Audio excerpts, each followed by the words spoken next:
Let's talk about emotions. Is it optimal as a full-grown man to cry your eyes out? So that's the category of emotion we'll be exploring. Because women say it all the time. Oh, be vulnerable, cry more, and be more open up to me, and all of those bullshit.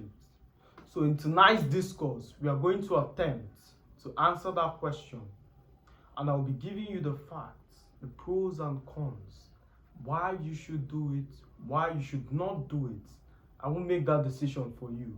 As a full-grown adult, you would analyze every single thing I've said today, and you can make the conclusion, or you can come to the conclusion for yourself. And this is the problem I have with individuals. The average peasant doesn't want to be put in a position where he has to decide for himself, because he's smart enough to understand that decision comes with consequences. So once you decide, there is a consequence attached to your decision. By consequence, I mean outcome, either good or bad. The average peasant wants to be able to point fingers and say, it was Grant Cardone's fault, or this influencer sold me a wrong course. I was scammed. So to be thrust in a position where they have to decide for themselves a new course of action is foreign. It's a new experience. One, you're not willing to partake. And if it's just you I described, then click next. It won't benefit you at all. So the first thing we should explore, as we were discussing before I diverged, women do not think. That's why they're more susceptible to the programming of the system. They operate based on emotions, how they feel. And the problem with this kind of living, I've explained extensively the outcome or the operation of the subconscious and how it controls you. So for someone who lives almost 100% of the time on the subconscious mind, it's very difficult for you to operate your life based on that intellect. So any man who sits as a full-grown adult and takes advice from a woman, you're fucking stupid or sexually deprived. So that's the first thing. Because I believe your result in any sphere is what gives you authority to address matters. In that same vein, would you take cramp advice from me? Exactly. In fact, if you ask the woman, what do you want me to do for you? Well, she goes on to say, do this, this, and the $1 million purchase. Once you're done, time and attention. And you do all of that, and she fucking leaves you. Why? Because she goes off how she feels.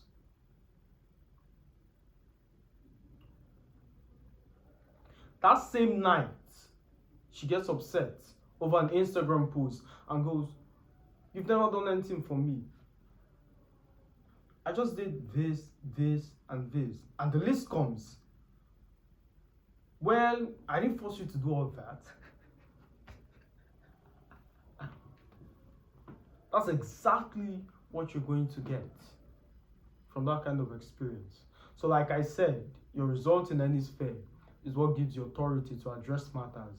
And if the advisor has little to no experience in that discourse, you shouldn't be listening. And there's an incentive to, as I initially highlighted, you're either fucking stupid or sexually deprived. Either of these two. Some would argue, well, Tyson cries, Tyson shows emotions, and he's in fact lauded for it. Well, guess what? You're not Tyson. A man who has seen war deserves peace. When you're like Tyson and every single thing you've known all your life is war, fight, train, hard combat, you deserve to cry. Like the Apostle Paul when he said, I fought a good fight. There remaineth a place for me. So once you fought a good fight, it is pertinent, it is plausible for you to rest.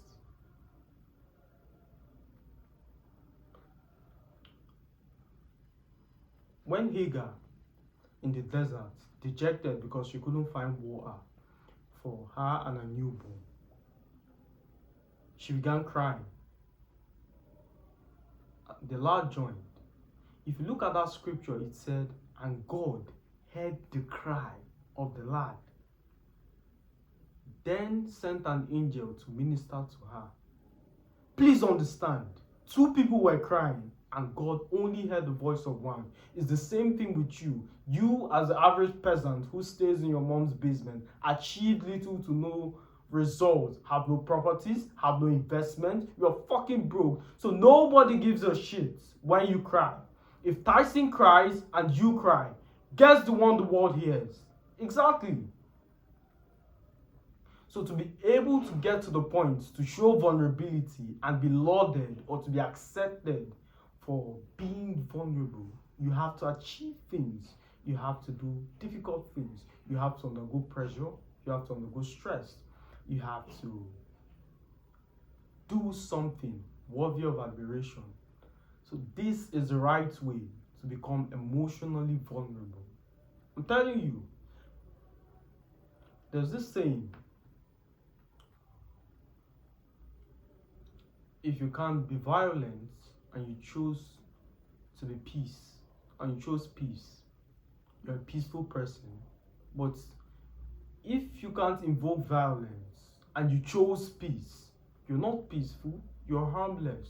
So once your lady knows you can invoke violence, knows you've gone through stress, knows you've done XYZ, knows you've bust your butt out for her, and proving result, not at the infancy of your career, with proving result, backed up with results, then she can cope with you being vulnerable.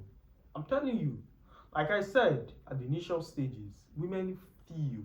So once she's seen you've done the hard work, subconsciously she knows this man is capable of violence and is capable of XYZ. So just because he's vulnerable doesn't mean he's weak. You can see the correlation between hard work and vulnerability. Conversely, if you're the average guy who's in his mom's basement and has achieved little to nothing, next to nothing, no penny to your name, no investment to your name, and decide to be vulnerable, my friend, like the initial setup, you are harmless, not peaceful. You are harmless, sir. You are harmless.